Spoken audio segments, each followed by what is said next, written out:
আমি মনোজ ঋতবাকের বৃহত্তর পরিবারের এক স্বঘোষিত সদস্য। তাই ঋতবাকের আমন্ত্রণের অপেক্ষা না করে আমি নিজেই চলে এসেছি দ্বিতীয়বার ঋতবাকের এই আড্ডায়। এসেছি নিজের অধিকারে, সেই অধিকার অবশ্য আমি নিজেই নিজেকে দিয়েছি। তবে এবারে আসার একটা কারণ আছে। কারণটা হচ্ছে এই যে কবি প্রণাম তো বটেই, কবি প্রণাম আমরা প্রতিদিন করে থাকি, কিন্তু আমার মনে হয় কবিপক্ষে তাঁদেরও স্মরণ করা উচিত যে সমস্ত কিংবদন্তি শিল্পীরা তাদের গানে, কবিতা পাঠে রবীন্দ্রনাথকে আমাদের চিনিয়েছেন। তাদেরই মধ্যে অন্যতম প্রবাদ প্রতিম শ্রী শম্ভু মিত্র। আমি নিশ্চিত যারা শম্ভু মিত্রের কবিতা পাঠ শুনেছেন, নাটক দেখেছেন, তাঁর অননুকরণীয় স্টাইল, তাঁর অপূর্ব ধ্বনি মাধুর্য আপনাদের কানে লেগে থাকবে চিরকাল। শম্ভু মিত্রকে আমি বহুবার দেখেছি, কিন্তু কাছে যাওয়ার সাহস এবং যোগ্যতা আমার ছিল না। তো আমার মনে হয় আজ তাকে আমরা স্মরণ করি, এবং তাকে স্মরণ করেই আমার এই ছোট্ট নিবেদন। সুন্দর তুমি এসেছিলে আজ প্রাতে, অরুণ বরণ পারিজাত লয়ে হাতে। নিদ্রিত পুরী পথিক ছিল না পথে, একা চলি গেলে তোমার সোনার রথে। বারেক থামিয়া মোর বাতায়ন পানে, চেয়েছিলে তব করুণ নয়ন পাতে। সুন্দর তুমি এসেছিলে আজ প্রাতে, স্বপন আমার ভরেছিল কোন গন্ধে। ঘরের আধার কেঁপেছিল কি আনন্দে, ধুলায় লুটানো নীরব আমার বিনা বেজে উঠেছিল অনাহত কি আঘাতে। কতবার আমি ভেবেছিল উঠি উঠি, আরো সে ত্যাজিয়া পথে বাহিরাই ছুটি। উঠিনু যখন তখন গিয়েছ চলে, দেখা বুঝি আর হলো না তোমার সাথে। সুন্দর তুমি এসেছিলে আজ প্রাতে। ধন্যবাদ।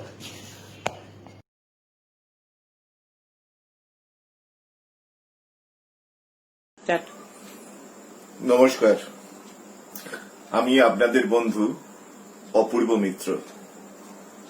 বড় কঠিন সময়ের মধ্যে দিয়ে আমরা যাচ্ছি। এই কঠিন সময়ে ঋতবাকের এই যে প্রচেষ্টা, মানসিক দূরত্ব কমিয়ে সবাইকে কাছাকাছি আনা, তার এই চেষ্টাকে আমি সাধুবাদ জানাই। ঋতবাক দীর্ঘজীবী হোক। আমি আপনাদের 4টে কবিতা শোনাব। প্রথম কবিতাটি শ্রীজাতর লেখা। মানুষ দেখে মানুষ আসে, বিরুদ্ধতায় ভিড় বাড়ায়। তুমিও মানুষ, আমিও মানুষ, তফাৎ শুধু সিট দাঁড়ায়। মানুষ তুমি অন্যরকম, জীবিকা তাই ফেলছ ছিপ। মৎস্য দরিয়া খাইবে সুখে, মানুষ তুমি সরীসৃপ। পরের কবিতাটি নীরেন্দ্রনাথ চক্রবর্তীর।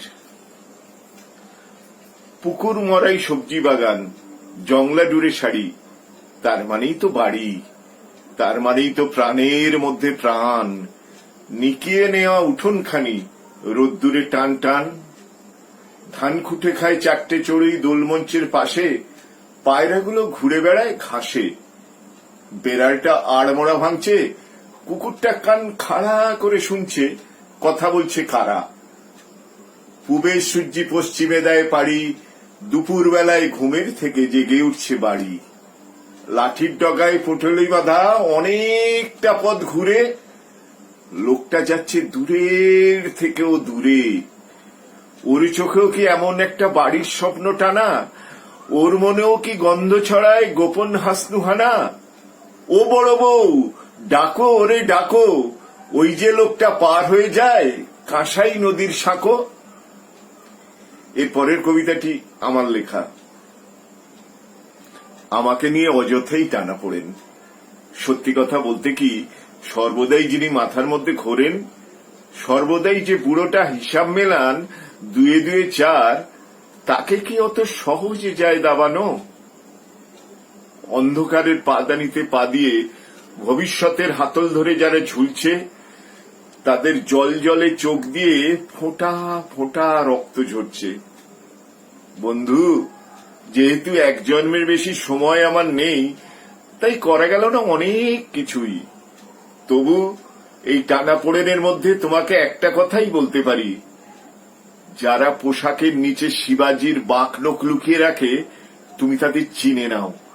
তখন দেখবে কেমন করে ভালোবাসার পোশাক পরে প্রতারণা ঘোরাফেরা করে তোমার সাথের উদ্যানে। হা তিলোত্তমে কলকাতা, বলতে পারো হেমিলেনের সেই বাঁশিওয়ালাটা কোথায়, যে আমার ছেলেবেলা চুরি করেছে? বলতে পারো সে কার মা, যে মধ্যরাতে তার শহীদ ছেলের জন্য কাঁদছে? শেষ কবিতা নীরেন্দ্রনাথ চক্রবর্তীর, জোড়া খুন। লোভ আমাকে অরণ্যের দিকে টেনে আনে, তারপর অচেনা সেই অরণ্যের মধ্যে ভয় আমাকে দিক বিদিকে ছুটিয়ে নিয়ে বেড়ায়।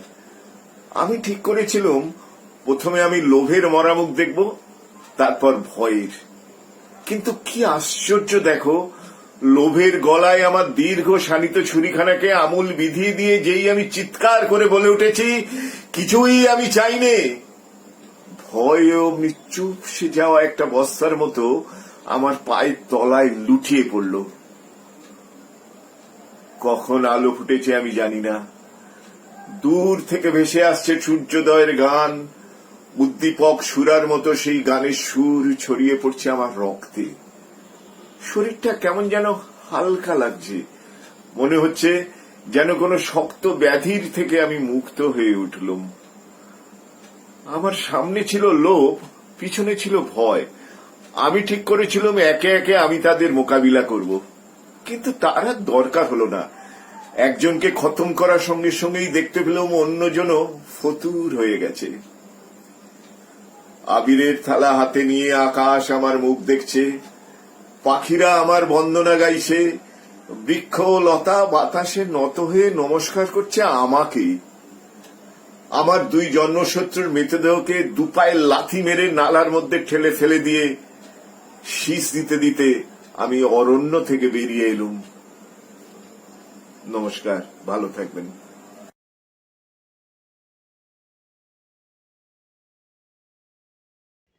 সবাইকে শুভেচ্ছা। এবারের বইমেলায় প্রকাশিত আমার গল্পগ্রন্থ মহুয়ার গল্প, তার প্রথম ছোট গল্পটি আপনাদের পড়ে শোনাচ্ছি। সেবিকা। মহিলা বরাবরের মতোই বাপের বাড়িতেই থাকতেন এমন নয়। শুনেছিলাম আমাদের গ্রামের কাছাকাছি কোথাও তার বিয়ে হয়। স্বামী চরিত্রহীন ছিলেন। ঠিক কি প্রকারের চরিত্রহীন তা সে ছোট বয়সে আমার বোধগম্য হওয়ার কথা নয়। ধরা যাক তার স্বামী পরনারীতে আসক্ত ছিলেন। একটি 3 কি 4 বছরের পুত্র সন্তান কোলে নিয়ে তিনি শ্বশুরবাড়ি ছেড়ে চলে আসেন আমাদেরই গ্রামে, তার বাপের বাড়িতে। আমরা তাকে অবশ্য দেখেছি তার বৃদ্ধ বয়সে, ছেলে বিয়ে শাদী করেছে, নাতি নাতনি হয়েছে, এমন পরিপূর্ণ জীবনে। গ্রামে ছিল তার ভীষণ দাপট, বিশাল শরীর ছিল তার। এককালের শ্রীলঙ্কান প্রেসিডেন্ট চন্দ্রিকা কুমারা তুঙ্গার মুখটি মনে করলে অবয়ব বুঝতে সুবিধা হবে। বৃহদাকার 2টি বক্ষদেশ আর বিশাল বিশাল তার বাহু দুটো ব্লাউজ ফেটে বেরিয়ে আসতে চাইত। গায়ের রং কালো, গলা মারাত্মক রকম কর্কশ। সবসময় সবুজ কিংবা ঘিয়ে রঙের একরঙা শাড়ি কোনো মতে শরীরে জড়িয়ে হাত পা ছড়িয়ে বসে থাকতেন। আর তাকে পরিব্যাপ্ত করে গ্রামের 8-10 জন অভাবী মানুষ দিনরাত কাজকর্ম করত, সঙ্গ দিত।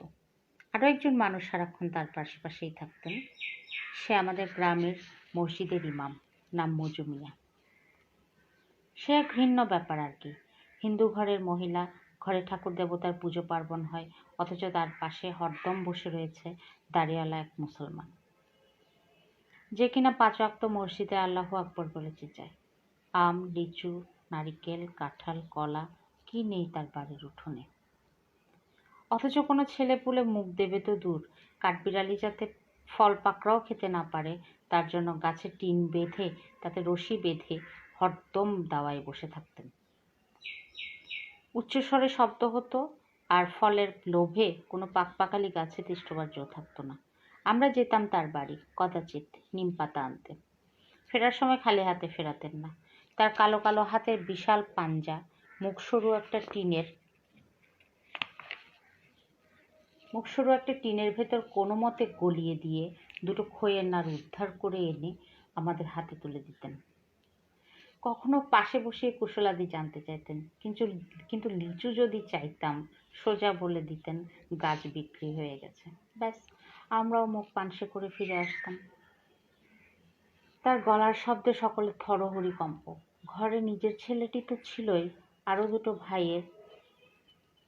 ছিল ভাইয়ের দুটি অবিবাহিত মেয়ে আর তাদের একটি ভাই। আমাদের যখন বুদ্ধি হয়েছে তখন থেকে দেখছি তার ছেলেটি বিয়ে শাদী করে শহরে থিত হয়েছে, তবে ভাইয়ের মেয়েগুলো তখনও পাত্রস্থ করা হয়নি। তার মধ্যে আমাকে বাল্য শিক্ষা পড়াতেন। তিনি ছিলেন আসলে আমার প্রথম শিক্ষক। আমি তাকে আবু পিসি বলে ডাকতাম। তিনি আমার জীবনের প্রথম ফ্যাশন আইকনও ছিলেন বটে। আমার বয়স যখন 3 কি 4.5, তিনি আমাকে হাতের লেখা শেখাতেন, ছড়া পড়াতেন। আমি কিন্তু তার দিকে মুগ্ধ দৃষ্টিতে দেখে থাকতাম। কি সুন্দর ফুরফুরে চুল ছিল তার, আর হাতে পায়ে কি যেন মেখে আসতেন, সবসময় চকচক করত। জুতো পায়ে খুব সন্তর্পণে গ্রামের উঠোন পেরিয়ে বাড়ি ফিরতেন। খুব নিচু গলায় আমাকে পড়াতেন আর বড্ড আদর করতেন। সে যাই হোক, তার পিসি, যার কথা আমি শুরু থেকে বলে আসছি, তিনি হঠাৎ করেই পাত্র দেখে বিয়ে দিয়ে দিলেন আমার ফ্যাশন আইকন আবু পিসিকে। এমনি করে পরের জনকেও পাত্রস্থ করে ফেললেন ভালো ঘরে। গ্রামের সম্ভ্রান্ত মহিলারা এই নারীকে খুব একটা পছন্দ করতো না, তেমন যোগাযোগও রাখতো না, কারণ যৌবনে নাকি তিনি সুবিধার মহিলা ছিলেন না। ইমামকে তিনি কাছে রাখতেন, তার হয়তো একটা বিশেষ কারণও ছিল। একে তো তিনি স্বামী পরিত্যক্তা ছিলেন, তার উপর বাবার সসম্পত্তিও কম ছিল না। এতটা সম্পদ, জায়গা জমি, ভিটেমাটি একজন মহিলার পক্ষে সামলানোও ঝক্কি। ভাইয়ের ছেলেও তেমন দায়িত্ব নিতে শেখেনি। পাড়ার একজন মুসলমান তার হাতের নাগালে ছিল বলে হয়তো ভরসা পেতেন, কি জানি, সবই আমার নিজস্ব নিরীক্ষণ। তবে ছোটবেলায় শুনতাম মহিলার যত জায়গা জমি সংক্রান্ত ঝামেলায় মুসলমান মজু মিয়াই পাশে দাঁড়াতেন। তাদের এই যোগাযোগ আমি মজু মিয়ার মৃত্যুর আগ পর্যন্ত দেখেছি। মজু মিয়ার চেহারা আমার খানিক মনে আছে। কালো গায়ের রং, মেদহীন পেটানো দীর্ঘ শরীর, সাদা পাঞ্জাবি আর লুঙ্গি পরা, মাথায় টুপি। মজু মিয়ার আজান আমি ঘর থেকেই শুনতে পেতাম। অন্য সময় খেয়াল না করলেও দুপুরে সারা পাড়া যখন নিস্তব্ধ থাকতো, বড়রা রান্না বান্না সেরে ঘরের দোরে শেকলটা টেনে দিয়ে হাতে লোটা আর সাবান নিয়ে পুকুর ঘাটে স্নানে চলে যেত, সেই নীরব দুপুরগুলোতে আমি তার আজান মন দিয়ে শুনতাম। ভাষা বোঝার সাধ্য ছিল না আমার, তখন জানতামও না আসলে আজান মানে আহ্বান, প্রার্থনার আহ্বান। কেবল সুরটি বড় ভালো লাগতো, আমি তার সাথে আওড়াতাম। তেমনি শীতের রাতে মজু মিয়া সুর করে জিকির করতেন, আল্লাহু আল্লাহু আল্লাহ। আমি তার মতো সুর করে গাইতাম, তবে আল্লাহু শব্দটা আমাদের পাড়ায় উচ্চারণ করা নিষিদ্ধ ছিল, এতে পাপ হয়। সেই মহিলা, তার ভিটেটি ছিল বেশ বড়, ঘর ছিল দোতলা। ঘরের পাশে রাস্তার ওপারে আরও একটি দোতলা ঘর দেখতাম আমরা সবসময়। জানতাম দুটো ঘরই তার, একটি বাবার ভিটে, কিন্তু অন্যটি ঠাম্মার কাছে কিংবা পাড়ার কারো কাছে জানতে চাইলে হাসাহাসি করতো সবাই। এখন বুঝি সেসব হাসাহাসির মূল্যে ছিল আতিরত সত্য। মেয়ে বউরা নিজেদের মধ্যে বলা বলি করতেন, সকলে বলতো তিনি নাকি এক বৃদ্ধ জমিদারের সেবাদাসী ছিলেন। পাশে দোতলা ঘর সমেত ভিটেটি সে জমিদারেরই। স্বাধীনতা পরবর্তী সময়ে রাজনৈতিক পট পরিবর্তন আর নৈতিকতা বিবর্জিত মানসিকতার প্রভাবে বহু সংখ্যালঘু দেশ ছাড়তে বাধ্য হয়। জমিদার বাবুর পরিবারও তেমনি পরিস্থিতিতে জমি জিরাত বেচে দিয়ে চলে যান ওপারে। এখানে পড়ে রইলেন মাঝবয়সী জমিদার, রোগে শোকে একাকিত্বে যথারীতি ভুগছেন। সময়ের সাথে সাথে রোগ এবং মেজাজ দুটোই বাড়ল লাগামহীনভাবে। এ সময় কি করে তার ঘনিষ্ঠতা বেড়ে গেল রাস্তার ওপার বাড়ির স্বামী পরিত্যক্তা মহিলাটির সাথে। তারপর হয়তো আর কেউ কাউকে ছাড়লেন না। মহিলাটি লেগে পড়লেন মাঝবয়সী মানুষটির দেহ আর মনের শুশ্রূষায়। মানুষটির মনেও কৃতজ্ঞতা ভালোবাসা জন্ম নিতে শুরু করলো শুশ্রূষাকারিনীর প্রতি। কিন্তু গ্রামের লোকের মুখ তো ছুটে বেড়াচ্ছে লাগামহীন ঘোড়ার মতো। এক লাইন সত্যির সাথে 4 লাইন মিথ্যের জোড়া লাগিয়ে রসালো গল্প ফাঁদা চলছে তো চলছেই। আর মিথ্যের জোড়া লাগাতে হবেই বা কেন? এক লাইন সত্যিটাই তো বড় সৃষ্টি ছাড়া, কোনো স্বার্থ ছাড়া, কোনো প্রাপ্তির আশা ব্যতীত ভরা যৌবনের স্বামী পরিত্যক্তা কেন এই মাঝবয়সী পুরুষটিতে মজে রইল? লোকে প্রেম ততক্ষণই করে যতক্ষণ গায়ে দায়িত্বের আঁচ না লাগে। প্রেম স্থায়ী হয় সুখ স্বপ্নে। অথচ মেয়েটি অসুস্থ মানুষের শুশ্রূষার ভার যেমন নিল, তেমনি একটি নিত্য রোগীর যত রকম কাজকর্ম থাকে সবই করতে লাগলো নিরবিচ্ছিন্নভাবে। এরই মাঝে দুনিয়া তোলপাড়। মহিলার স্বামীর ঘরে যেমন পৌঁছে গেল এই কার্যকলাপের কথা, তেমনি বৃদ্ধের স্ত্রীপুত্রের কানেও চলে গেল এই কথা। যথারীতি ওপার থেকে ছুটে এলো বৃদ্ধের পুত্র। সিদ্ধান্ত হলো বাকি সহায় বিক্রির ব্যাগটা করে তারা তাদের পিতাকে নিয়ে চলে যাবেন ওপার বাংলায়। মহিলার স্বামীও একবার ফিরে এলেন স্ত্রীপুত্রকে ফিরিয়ে নিতে। তবে দুপক্ষই ফিরল খালি হাতে। না মহিলা তার স্বামীর ঘরে ফিরল, না মাঝবয়সী অসুস্থ মানুষটি তার স্ত্রীপুত্রের কথা শুনল। ফের একসাথে বাঁচা, একসাথে জীবনযুদ্ধ। এক্ষেত্রে মহিলাটিরই যুদ্ধ ছিল ঘোরতর। ঘরে 3 সন্তানের জনক ভাইটি ছিল আদ্যোপান্ত লম্পট। 3টি বিয়ে করলো পরপর। আশেপাশের গ্রামে যত কেচ্ছা কেলেঙ্কারি তার নামে। এর মধ্যে 3-4টে মাহারা ভাইপো, ভাইঝি আর নিজের সন্তান মানুষ করার দায়িত্ব। সম্পদ আর নারী শরীর রোগীদের উৎপাত। লম্পট ভাইয়ের নিত্য নতুন অশান্তির সাথে যোগ হলো নিজের শরীরে কর্কট রোগের মরণ কামড়। কিন্তু রাস্তার ওপারে নিঃসঙ্গ রোগে ভোগা মানুষটির কাছ ছাড়া সে হয়নি আমৃত্যু। গ্রামের লোকের নানা কথা অগ্রাহ্য করে একাকী জীবনের সাথে লড়েও মনে মমতা, প্রেমের পেয়ালা হাতে রোজ সেই মানুষটির কাছে গিয়ে দাঁড়াতে তার ভুল হয়নি। সাথে অসহ্য কর্কট রোগ। আমরা যখন তাকে দেখেছি তার বহু আগেই সে বৃদ্ধগত হয়েছেন। মহিলার শরীর থেকে কর্কট রোগও বিদায় নিয়েছে তার 2টি বিশাল বক্ষযুগলের একটির ভার লাঘব করে দিয়ে। তিনি তখন বৃদ্ধা, বিশাল বাহুতে একটি বাতরোগ কমানোর প্রতিষেধক হিসেবে একটি পাথরখচিত ব্যান্ড লাগানো। বৃদ্ধের ভিটের ঘর তখন ভাড়া দেওয়া হয়েছে অন্য ভাড়াটের কাছে। এই সবেরই ওয়ারিশান একমাত্র এই মহিলা।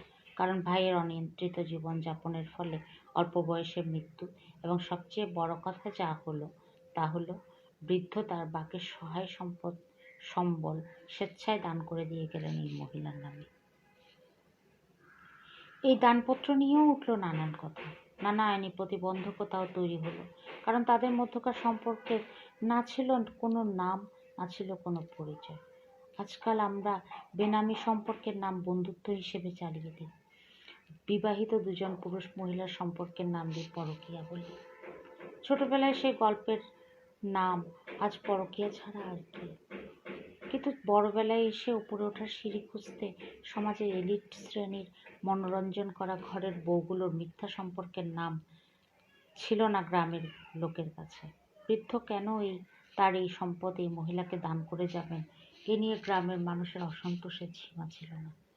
মৃত্যুর পরে বৃদ্ধের মুখাগ্নি শেষকৃত্য করার লোকও ছিল না তার কাছের জনদের মধ্যে। আর এতখানি পাপ করা মহিলা তো সমাজের অস্পৃশ্যই ছিলেন বলা চলে। মৃত্যু আসন্ন বুঝতে পেরে বৃদ্ধ ভিটে বাড়ি, অবশিষ্ট জমি জিরাত দান করলেন মহিলাকে। মৃত্যুর পর যথানিয়মে তার পারলৌকিক কার্য সমাধা হলো। সেই মহিলাই করলেন সব। শুনেছি তখন নিন্দার ঢেউ উঠেছিল।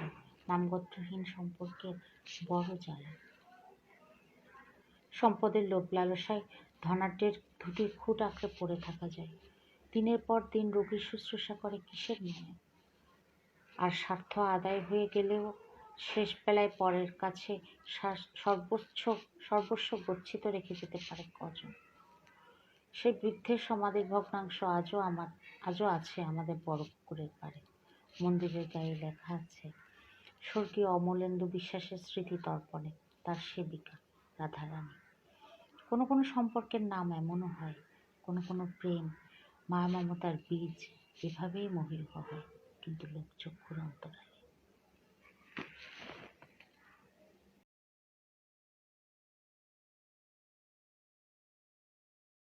নমস্কার, আমি অনিন্দিতা মিত্র। ঋতুবাকি সুস্মিতাদির আবেদনে সাড়া দিয়ে চলে এলাম আপনাদের কাছে আমার ছোট্ট একটি লেখা নিয়ে। পড়ছি এখন আমার লেখা কবিতা গোধূলি। পড়ি তাহলে। গোধূলি।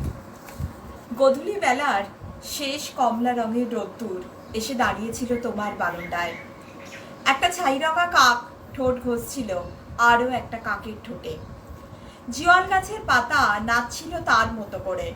দুঃখগুলো সুখের সীমানা পেরিয়ে হয়ে উঠেছিল উত্তাল বসন্ত দিনের স্রোত। তোমার আঙুলে লেগেছিল আমার স্মৃতির ভার। লুকিয়ে লুকিয়ে অঝরে কেঁদেছিলাম সেদিন। পাশে কেউ ছিল না, তাই সমস্ত ব্যথা উজাড় করে ঢেলে দিতে চেয়েছিলাম আকাশকে। শোকের রং আছে, নিজস্ব রং। শোকের নিস্তব্ধ ঢেউ আলো জ্বালায় মনের গোপন ঘরে। মৃত্যু মাঝে মাঝে বিলি কাটতে চায় চুলে, প্রশ্ন করি না তাকে। নমস্কার, সবাই ভালো থাকবেন, সুস্থ থাকবেন।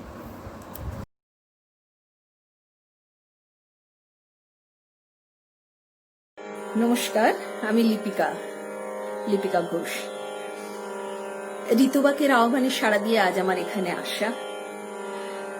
আর এই ঋতুবাকের সঙ্গে আমার যে সম্পর্কের মেলবন্ধন ঘটিয়েছে সে সুদূর বেলজিয়ামে বসে আছে লিপিকা ভট্টাচার্য, আমার ভীষণ কাছের ও প্রাণের মানুষ। লিপিকা দি আগের দিন বলছিলেন সম্পর্কের দূষণ। সত্যি আমরা সম্পর্কের দূষণের মধ্যে পড়ে গেছি। আমরা যুদ্ধ, অশান্তি, এই জাত পাত ধর্ম সমস্ত কিছু নিয়ে আমরা ভীষণ একটা দোটানায়, আমরা খুব একটা অশান্তির জায়গায় এই মুহূর্তে। আর প্রকৃতিও যেন আমাদের থেকে মুখ ফিরিয়েছে। অথচ বাইরে তাকিয়ে দেখুন কি সুন্দর পাখি ডাকছে, নীল আকাশ, গাছ সবুজ, চারিদিকে সবুজময় হয়ে রয়েছে, নীল সবুজের কি অদ্ভুত খেলা। কিন্তু কোথায় যেন প্রকৃতি মানুষকে গৃহবন্দী করে ফেলেছে। মানুষ নিজের দোষেই হয়তো খানিকটা গৃহবন্দী হয়ে রয়েছে, এবং প্রকৃতি যেন বলছে যে তোমাদের দরকার নেই, তোমাদের ছাড়াও আমরা বাঁচতে পারি। কিন্তু আমরা বাঁচতে পারি না, আমরা প্রকৃতি ছাড়া বাঁচতে পারি না। তাই আমাদের আবার ফিরিয়ে দেওয়া হোক সে অরণ্য, সে প্রকৃতি ফিরিয়ে দেওয়া হোক, এটাই আমাদের কাছে একমাত্র প্রার্থনা। আর আমরা যেন সেই কথাটা বারবার করে আমাদের মনে হচ্ছে সবার গেয়ে ওঠা উচিত যে উই শ্যাল ওভারকাম। আমরা সত্যি আবার এই যুদ্ধ জয় করব, আমরা আবার প্রকৃতির মাঝে ফিরে যাব। তাই সমস্ত কিছুকে ভুলে গিয়ে, সমস্ত দ্বন্দ্বকে ভুলে গিয়ে আসুন আমরা আবার তার জয়গান গাই। এবং সমস্ত রকম কষ্টে দুঃখে যে মানুষটির কাছে আমরা আশ্রয় খুঁজে পাই তিনি হলেন কবিগুরু। আজকে কবিগুরুর একটি গান দিয়ে আমার শ্রদ্ধা নিবেদন, ঋতুবাকের কাছে আমার নিবেদন, কবিগুরু একটি গান। আজি শ্রাবণ ঘন গহন মোহে, গোপন তব চরণ ফেলে, নিশার মতো নীরব হে সবার পিঠি এলে। শ্রাবণ ঘন গহন মোহে, গোপন তব চরণ ফেলে, নিশার মতো নীরব হে সবার তিথি শ্রাবণ ঘন গহন মোহে। প্রভাতাজি মুদেছে আঁখি, বাতাস বৃথা যেতেছে ডাকি। প্রভাতাজি মুদেছে আঁখি, বাতাস বৃথা যেতেছে ডাকি। নীলাজ নীল আকাশ ঢাকি, নিবিড় মেঘ কে দিল মেলে। শ্রাবণ ঘন গহন মোহে। গোপন তব চরণ ফেলে, নিশার মতো নীরব হে সবার তিথি এড়াইলে। শ্রাবণ ঘন গহন মোহে। কুজনহীন কানন ভূমি, দুয়ার দেওয়া সকল ঘরে। একলা কোন পথিক তুমি, পথিকহীন পথের পরে।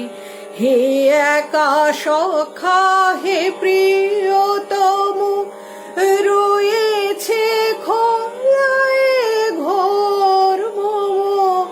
সম্মুখ দিয়ে স্বপন সমজেও না মরে, হেলায় ঠেলে শ্রাবণ ঘন গহন মোহে। গোপন তব চরণ ফেলে, নিশার মতো নীরব হে সবার তিথি এড়াইলে। শ্রাবণ ঘন গহন